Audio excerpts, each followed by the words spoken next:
What is going on, y'all? Welcome back to the Locks DFS MLB Breakdown. My name is Narang. I'm from LocksDFS.com, and I will be breaking down this 12-game main slate on DraftKings and FanDuel for Wednesday, June 5th.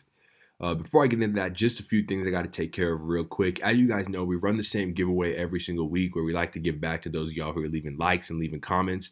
And we announce that winner on our videos every Monday. We announce for a free season pass every single week. Everyone who's been winning has been using it on baseball since that's the sport going on in season right now. But if you're already with us for baseball, then you can go ahead and use it for football, hockey. Someone's calling me.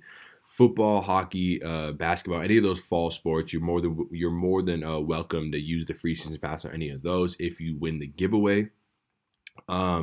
And with that being said, I have to announce the winner of last week's giveaway. We usually announce on the Monday videos, but because there was no Monday video, because it was on like a 3-game slate, it kind of just skipped our mind. So with that being said, the winner of last week's giveaway is Courtney Parker. I saw him commenting on multiple videos, leaving positive comments. And so we'd like to have you as part of the team, man. Go ahead and DM us at @reallyaddy. That's me on Twitter, or at Locks DFS. Just let us know that you won the pass, and we'll go ahead and get you all situated in the new website, as well as in the private member Slack chat and all that good stuff. And speaking of which, if you guys are interested in just joining the team in general, locksdfs.com, that's the place to go. Scroll down, pick a pass. We got one sport passes, seasonal passes, whatever sort of fits your price range, or whatever fits sort of like your if you want to try it out for a month, or if you want to just join us for the whole season. Totally up to you, but locksdfs.com is where you do that. And with that being said, let's just get into this slate, because it's a big slate, a lot of pitching options, a lot of hitting options. And so usually how I start this off is with my favorite high price point per dollar pitcher. And for that pick, that's going to be Chris Sale. Just huge fan of him in this spot versus Kansas City. This Kansas City lineup has been fairly weak over the past few days, especially the bottom half of it. And we've seen Chris Sale sort of revert back to the Chris Sale that we're used to. 3.32 xFIP versus righties, 3.19 versus lefties. Massive K rates versus both handedness, as you guys see. Does a decent job of getting ground balls, but generates a lot of soft to medium contact, which is really what we're looking for our ace. As we see, if we go through his swinging strike rate, we see it sort of tick up after he started a rough start to the season, sort of figured it out around this Baltimore game. And since then, it's been Chris Sale as usual. The slider's looking elite. The fastball velocity is ticking back up. So really have no problem going towards him as my SP1 on this slate. But usually I just go with one high price pitcher, one low price pitcher. I actually have a GPP pitcher that I like a lot for this slate for you guys. We'll get into him after I talk about the low price pitcher though. The low price pitcher for me is going to be Yu Darvish. A big piece of information here is that we saw that Wrigley game have like a massive, what was it? Yesterday it was like an 11 or 11.5 team total or something. The Cubs were sitting at 6.5, and that's because it was warm in Wrigley with the wind blowing out at 10 miles an hour. Wrigley is one of the most wind-sensitive ballparks in baseball, as in if the wind is blowing out there, it's as much of a hitter's park as any other park in baseball. But if the wind is blowing in, it turns into as much of a pitcher's park as any park in baseball. So with that being said, the wind is blowing in Wrigley about 10 miles an hour today.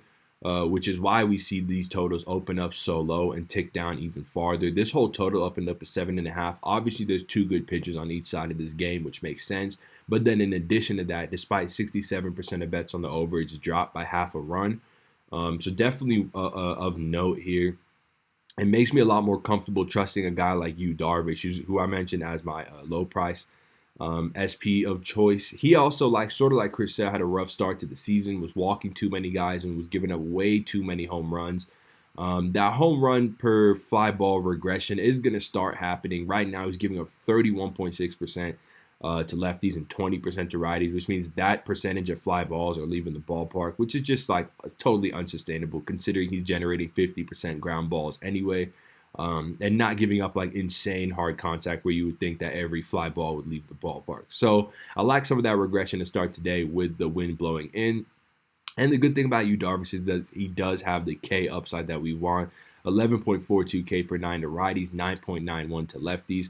Like Chris Sale again, we saw after his rough start to the season where he was sort of struggling with his velo, his swinging strike rate sort of just ticked back up and it's sort of settled into this 13%-ish range, which is borderline elite, and definitely going to play for, what's his price on DK. He's definitely going to play for 7.1K on DraftKings for sure. So definitely interested in him as my low price guy. And then the GPP play that I was talking about is going to be German Marquez.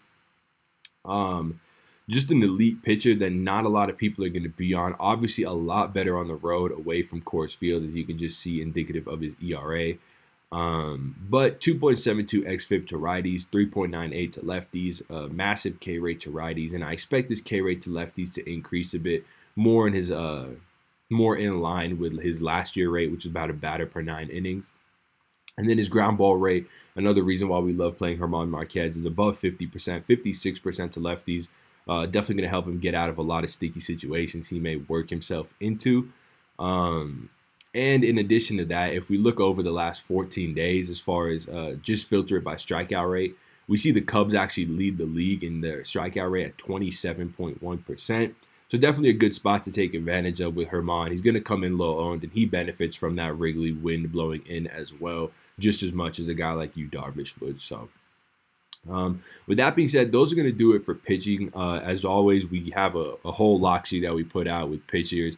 We give them grades on DraftKings and FanDuel, as well as every other position. But if you are interested in that, locksdfs.com, so you can get our takes on the rest of the pitchers.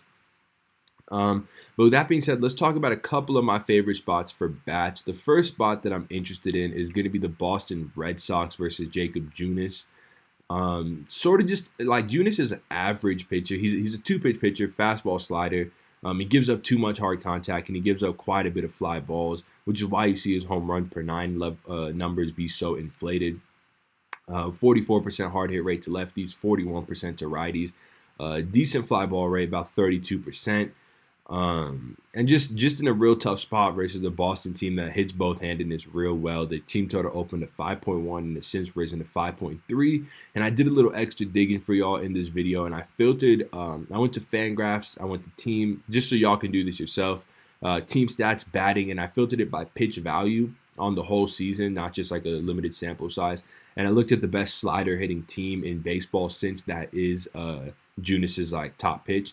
And the Red Sox just so happen to be the best slider hitting team in baseball, which is an elite matchup for these guys, considering they're going to see maybe 45 to 50% sliders to go along with 45 to 50% fastballs. So definitely interested in some of these Red Sox. And if you were thinking about pitching Junis for whatever reason, you should probably stay away. So going to look at them for quite a few stacks, as well as individual one-offs. And then another team I like a lot is the St. Louis Cardinals versus Anthony DeSclafani. DeSclafani is actually a pitcher who's not that bad, especially on right-handed bats, which we're going to see a lot of right-handed bats in the St. Louis lineup. 3.66 xFIP, which is really pretty good. 9.31 K per 9, not walking too many righties either. So good numbers overall. Does give up a bit too much hard contact, 36% to righties, 45% to lefties, 52% fly ball rate to lefties, and 36% to righties. But the main reason I'm interested in the Cardinals here is they are one of the best fastball hitting teams in the league. DeSclafani, if you filter it by pitch type and just look at what kind of pitches he throws, he does throw his fastball about 58% of the time. It's not going to play too well versus a Cardinals team that has, I believe, 6 or 7 plus fastball hitters in their lineup. And the three guys that I'm really interested in, Matt Carpenter at 4.3K, Paul DeJong at 4.2K, and Paul Goldschmidt at 4.3K. All three of them hit the fastball real well as the rest of these guys in this lineup, honestly. But all three of these guys hit the fastball real well. 2 of them are righties, which are obviously on the bad side of the splits, but they don't struggle versus right-handed pitchers. And they're also underpriced at 4.3, 4.2, and 4.3. It makes for a nice little 1-2-3 stack if you are interested in going there. And yeah, so those are the 2 spots I'm really interested in for bats. Obviously, there's a ton of other spots on the slate. It's a huge slate. So the sheet will be extensive today, and it'll have a lot of info on it as far as where we're looking, as far as who we're grading out as the best plays on each site. And yeah, so usually we wrap up these videos with our home run calls. One guy above 5K, one guy below one guy above 4K, one guy below 4K. So my guy that's going to be above 4K, I'm going to go with Mookie Betts. Just love the spot for him. He hits the slider real well. We already went over these Boston numbers in general, but Mookie is one of their better slider hitters.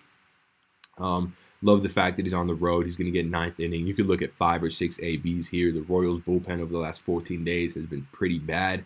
So even once they knock Junis out of this game, he still has a lot of opportunity for some fireworks. So I'm going to go with him as the high price bomb. And then for the low price bomb, I wish I could go with one of these Cardinals, but they're not under 4K. So I'm actually going to flip it over and go with a red. Dakota Hudson, a guy that's giving up a lot of hard contact and fly balls to lefties. I believe it's about 45% fly ball, 45% hard contact. So I'm going to go with Joey Votto at 3.8K. Guy hasn't showed insane power this year, but definitely still hitting the ball hard. Just more of a line drive hitter. But I think it's warm, it's humid in St. Louis. The wind's blowing out at 10 miles an hour. So I think he could give one a ride for sub 4K. Definitely interested in a contrarian red stack for GPPs as well. So that being said, guys, that's going to wrap it up for this video. If you did enjoy, again, a like and a comment mean a ton as far as getting traction on this video, and you'll be entered into winning a free season pass of your choice. I hope you guys cash out tonight, win a lot of money, and I will see y'all on Friday. Peace.